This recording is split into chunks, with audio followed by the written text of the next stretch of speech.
dan saya membenahkan kaki panjang sebelah itu selama 1 jam baru bisa sejajar seperti ini.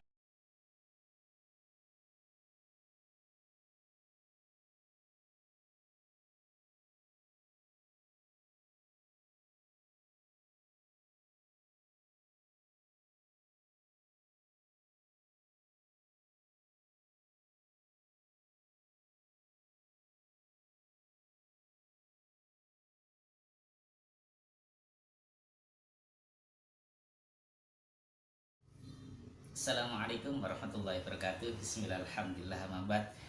Sahabat, bagaimana kabarnya hari ini? Saya berharap semuanya dalam kondisi sehat, dalam kondisi sejahtera, dibebaskan rezekinya oleh Allah Subhanahu wa taala.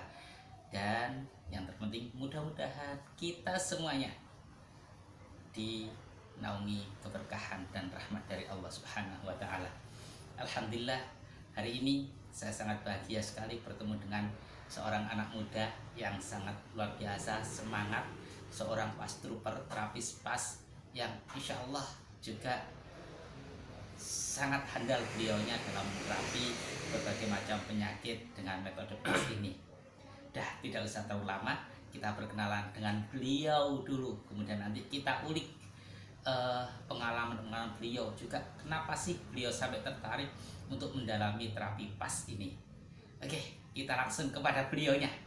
Assalamualaikum. Waalaikumsalam warahmatullahi wabarakatuh. Mungkin bisa diperkenalkan sendiri saja, siapa namanya, dari mana, riwayat hidupnya dan seterusnya.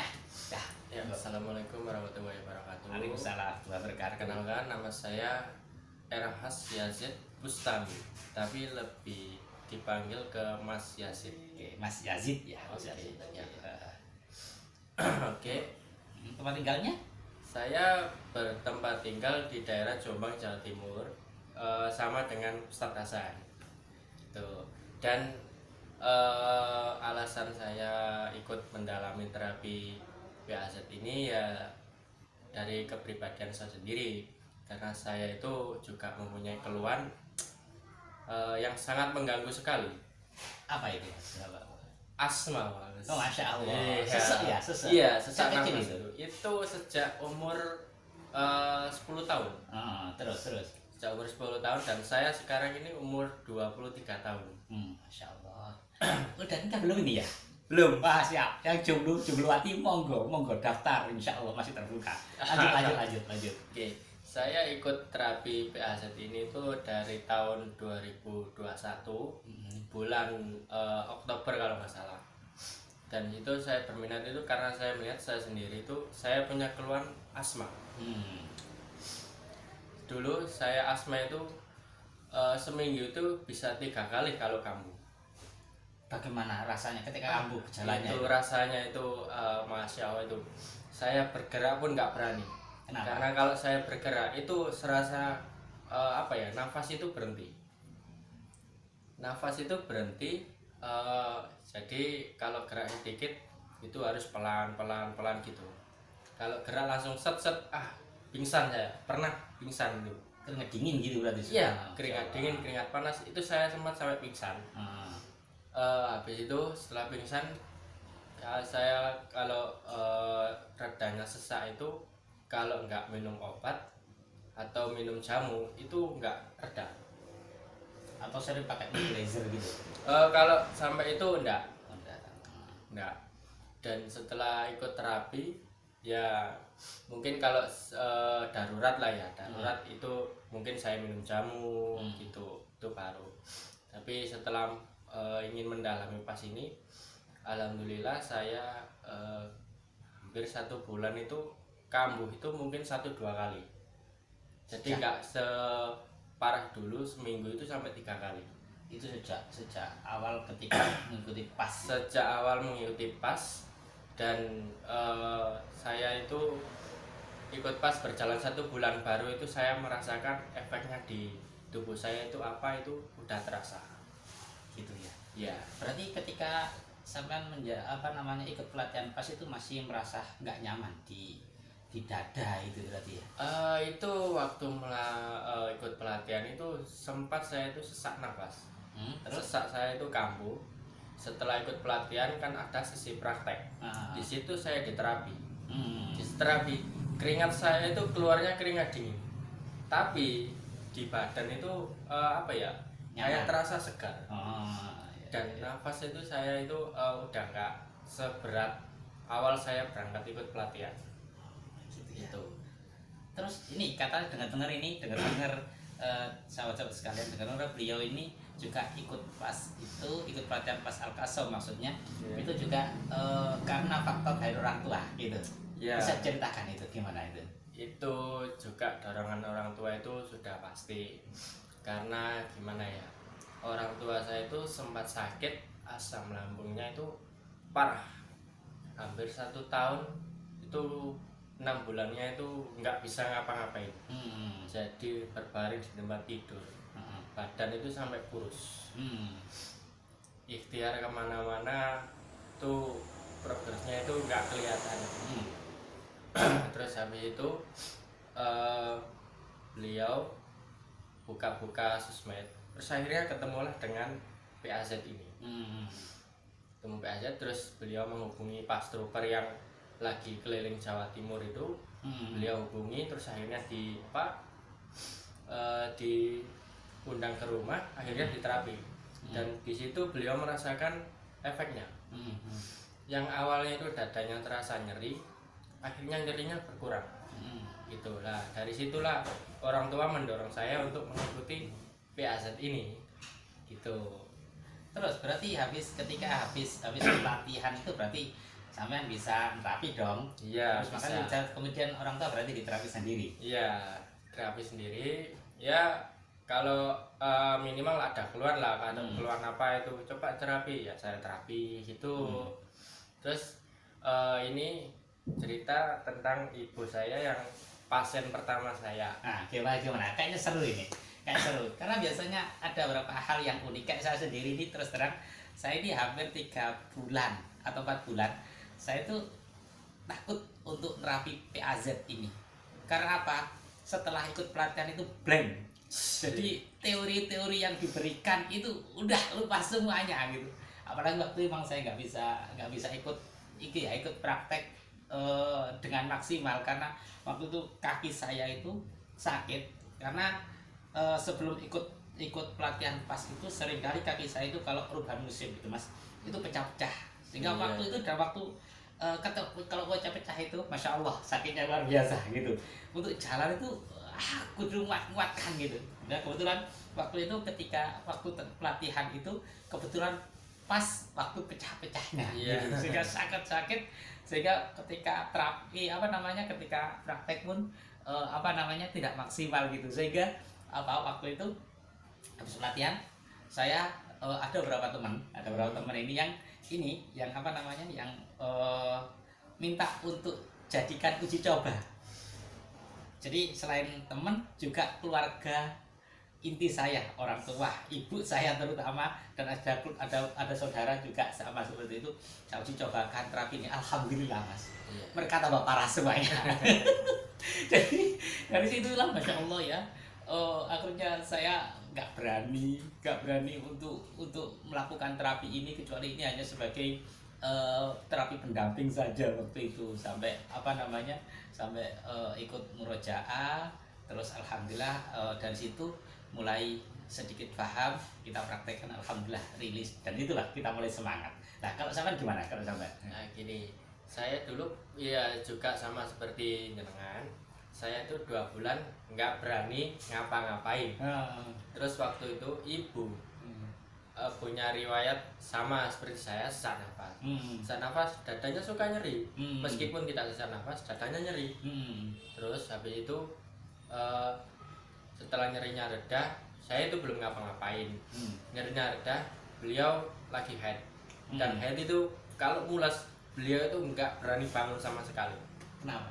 Ya saking sakitnya perut itu, beliau tidur, nggak berani ngapa-ngapain. Juga sesek? Iya, bukannya sesek, dadanya itu nyeri. Nyeri. Dari situ saya kok berpikir, ini saya punya ilmu tapi kok nggak diapa-apain gitu. Akhirnya saya beranikan pasien pertama saya, ibu, saya terapi. Alhamdulillah nyerinya di dada rilis. Terus headnya itu belum. Alhamdulillah nyeri dadanya dirilis. Terus berselang 1 minggu itu saya coba lagi. Saya coba terapi dan saya lihat alhamdulillah. Dan sampai sekarang kalau head itu nggak pernah sakit perut. Nyeri dadanya Nyeri dadanya juga alhamdulillah nggak pernah kambuh sama sekali. Alhamdulillah Sampai sekarang itu pertolongannya Gusti Allah itu dari situ. Kalau kita itu benar-benar menekuni ya dari situ kita dikasih jalan. Oke, Masya Allah, ini luar biasa, itu luar biasa. Jadi apa namanya, pasien pertamanya adalah ibunya sendiri, tapi rilis luar biasa, gitu. Tapi sebelum kita lanjutkan, ini informasi saja. Sampean selain praktik di sini bergabung di Kriya Sehat bersama Enggal Saras di Jokir ini, sampean praktek di mana, Mas? Dengar-dengar sama juga punya apa? Mendirikan semacam rumah sehat gitu ya, Mas? Iya. Saya mungkin bisa disampaikan ke teman-teman semuanya. Saya mendirikan Kriya Sehat sendiri di rumah. Cuma ya dengan keterbatasan tempat. Ketika ada pasien yang menghubungi saya sarankan home care saja. Tapi kalau beliau minta ke rumah, silakan, saya buka pintu selebar-lebarnya, karena ya itu saya sampaikan dengan keterbatasan tempat. Dan Kriya Sehat saya terletak di Jombang, Jawa Timur juga. Tepatnya di mana? Desa apa? Kecamatan apa, Mas? Ini saya bertempatan di Desa Nglele, Dusun Nglele, RT 1 RT 2, Sumobito, Jombang. Oke. Kalau ingin menghubungi sampean teman-teman, barangkali ada teman-teman yang mau menghubungi sampean. Kalau itu mungkin ada nomor telepon atau nomor WA-nya. Nah, untuk reservasi untuk nomornya 083 854 754 301. Oke, bisa diulangi lagi, Pak. Oke, 083 854 754 301. Oke, siap. Terima kasih. Oke, kita lanjutkan, Mas. Berkenaan dengan terapi yang mungkin sampean pernah lakukan ya. Barangkali ada apa ya? Terapi yang paling terkenang bagi sampean, yang mungkin itu sampean juga nggak percaya, oh ternyata rilisnya luar biasa gitu, sampai iya tak benar hanya kayak gini saja gitu. Ada nggak kayak gitu? Kalau pikiran seperti itu ada. Karena kenapa? Ya saya sendiri itu apa ya, dibikin tercengang dengan terapi gini. Ini cuma diginiin kok bisa gitu, gitu. Ini cuma diginiin kok bisa gini gitu. Akhirnya saya pelajari itu, dan itu memang apa ya, di luar kemampuan berpikir kita. Kalau kita mau berpikir lebih dalam, itu akan nyambung dengan kita. Contohnya gerakan-gerakan itu, nah itu kalau kita meneliti benar-benar itu bahkan ada hubungannya. Barangkali sama punya ini ya, barangkali punya pengalaman gitu, Mas. Mungkin di situ ada mungkin yang selama ini kita anggap ada pasien dengan keluhan yang berat lah mungkin bahasanya, mungkin sebelum kita belajar kemudian kita terapi, inilah qadarullah itu ternyata langsung rilis, bahkan ada yang langsung selesai gitu. Ada nggak kayak gitu? Ada, cuma agak sedikit lama. Penyakit beratnya itu kalau di medis itu TBC. TBC itu pasien terberat saya pertama kali. Usia berapa itu pasien ini waktu itu? Masih usia sekitar 47. Terus gimana, bisa diceritakan itu? Nah itu, beliau seorang pendaki gunung yang mengidap TBC. Mengidap itu sekitar 2 bulan. Saya itu dikabari, itu kebetulan teman ayah saya sendiri. Dikabari, coba saya main ke sana, saya main terapi. Oke, saya ke sana, ke Surabaya. Oh, Surabaya ya? Iya, Surabaya. Coba ke Surabaya home care ya? Iya, oke, saya ke sana, saya terapi. Terus setelah diagnosa, kakinya itu panjang sebelah. Dan saya membenahkan kaki panjang sebelah itu selama 1 jam, baru bisa sejajar seperti ini. Oh, Masya Allah. 1 jam.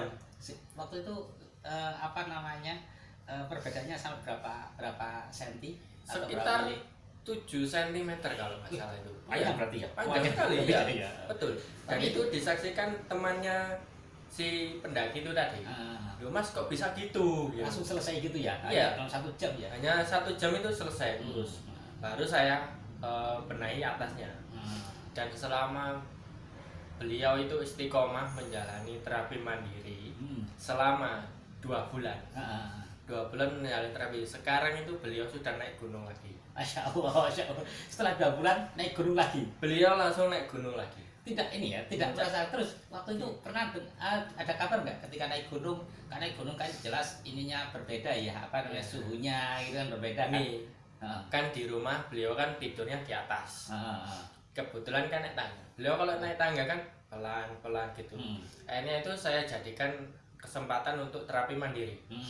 Naik turun tangganya kita lihat penyimpangannya. Saya suruh yang awalnya naik turun tangga itu pelan-pelan karena apa? Nafasnya pendek. Iya kan? Nafasnya pendek dan berselang sekitar 2 minggu mungkin. Beliau naik turun tangga itu seperti biasa. Biasa kayak apa? Nafas itu nggak kenapa-napa. Akhirnya beliau kok rutin akhirnya 2 bulan itu beliau itu udah merasa seperti sehat. Nyaman. Beliau ya, langsung nyoba naik gunung. Kemana itu waktu itu? Cinta nggak beliau? Gunung Arjuna. Masya Allah lumayan. Nah dari situ saya berpikir ini kok bisa ya gini gitu. Saya sendiri yang nerapi nggak percaya gitu. Akhirnya saya tekuni itu, saya berpikir oh ini mungkin bisa jadi jalan apa ya jariah saya untuk membantu orang yang apa ya kesusahan menemukan jalan ikhtiarnya. Masya Allah. Gitu.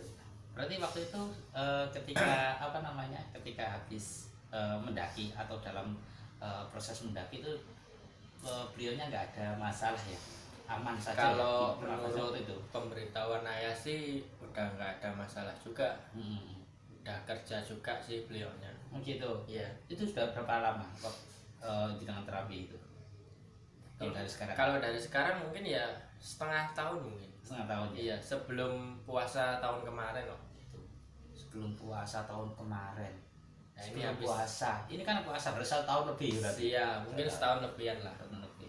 Terus waktu itu berapa kali dengan terapi waktu itu? Cuma sekali saja. Sekali hari itu saja saya terapi, saya benahi semua. Saya itu terapi dari jam 9 pagi sampai jam 2 siang. Masya Allah, luar biasa ini. Jam 9 pagi sampai jam 2 siang.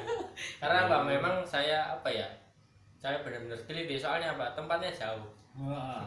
Tempatnya jauh dari situ. Terus apa ya? Kita koneksian kan juga agak susah. Kontrolnya agak susah. Jadi kita benahi semua. Gitu. Masya Allah. Nih luar biasanya cerita beliau. Masih muda, tapi Masya Allah bermanfaat untuk umat melalui wasilah Mas Al-Kaso ini. Maka dari itu sahabat-sahabat sekalian, monggo bagi Anda semuanya yang punya keluhan penyakit, baik itu apapun penyakitnya, bisa menghubungi Rumah Sehat Syifa Ustadz Hasan di Dusun Losari, Desa Kedung Losari, Kecamatan Tembelang, Kabupaten Jombang, atau kalau di area selatan bisa ke Gria Sehat Bersama atau GSB Enggal Saras di Cukir Ndiwek Jombang, tepatnya di Klinik Enggal Saras Selatan Pabrik Tebu Cukir Ndiwek Jombang. Atau juga bisa melalui beliau, bisa menghubungi beliau ini Mas Yazid di Rumah Sehat apa Mas? Gria Terapi Nasrullah.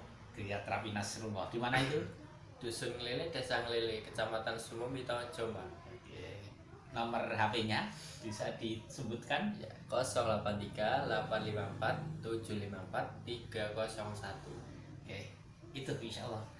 Mudah-mudahan pertemuan ini bisa bermanfaat untuk kita semuanya, untuk saya, untuk Mas Yazid, dan untuk kita semuanya. Dan saya berdoa mudah-mudahan sahabat-sahabat sekalian yang hari ini diberikan sakit oleh Allah, diuji dengan rasa sakit oleh Allah Subhanahu wa taala, cepat disembuhkan oleh Allah Subhanahu wa taala dengan kesembuhan yang sempurna tanpa meninggalkan rasa sakit. Diluluskan rezekinya, diberkahi oleh Allah Subhanahu wa taala. Terima kasih atas perhatiannya. Mohon maaf bila ada hal yang kurang berkenan di hati panjenengan semuanya. Barakallahu fikum jami'an. Wassalamualaikum warahmatullahi wabarakatuh. Waalaikumsalam.